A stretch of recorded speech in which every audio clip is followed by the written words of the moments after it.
2 বছরের যুদ্ধ প্রস্তুতি। ইরানের গর্জনে কেঁপে উঠল জাতিসংঘ। তেহরান এখন আর চুপ করে নেই। তারা স্পষ্ট জানিয়ে দিয়েছে এই যুদ্ধ একদিনের নয়, 1 মাসেরও নয়। এই যুদ্ধ চলতে পারে পুরো 2 বছর। কিন্তু কার বিরুদ্ধে? আর এত বড় ঘোষণা কেন এখন? চূড়ান্ত উত্তরের জন্য ভিডিওটি পুরোটা শুনুন। জাতিসংঘে প্রকাশ্যেই হুমকি ছুড়েছে ইরান। একটি নয়, দুটি নয়, একসাথে 4টি পরাশক্তিকে। যুক্তরাষ্ট্র, যুক্তরাজ্য, ফ্রান্স এবং IIA। আর সঙ্গে আছে ইসরায়েল, যাদের সবাইকে বেসামরিক হত্যাকাণ্ডের জন্য দায়ী বলেছে তেহরান। ইরানের বার্তায় বলা হয়েছে, নারী, শিশু এবং সাধারণ মানুষ হত্যার দায় আপনাদের ওপরই বর্তাবে। এই বক্তব্য এসেছে এমন এক সময় যখন ইসরায়েল ইরান টানটান উত্তেজনার মধ্য দিয়ে যাচ্ছে।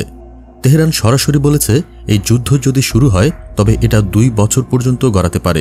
ইরানের শীর্ষ সামরিক নেতৃত্ব নিশ্চিত করেছে তারা এখনই যুদ্ধের জন্য প্রস্তুত। এমনকি দীর্ঘস্থায়ী যুদ্ধের সম্ভাবনাও মাথায় রেখেই প্রস্তুতি সম্পন্ন করেছে। ইরান জানে এই যুদ্ধ শুধু ইসরায়েলের বিরুদ্ধে নয়, পেছনে রয়েছে বিশ্বশক্তির ছায়া। তবে এবার তারা আর পিছু হটতে রাজি নয়।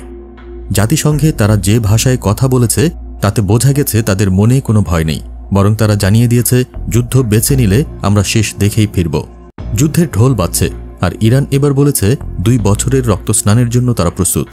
আপনার কি মনে হয়, এই সংঘাত কি সত্যিই 2 বছর স্থায়ী হবে, নাকি এটা আরও বড় কিছুর সূচনা? কমেন্টে জানান আপনার মতামত।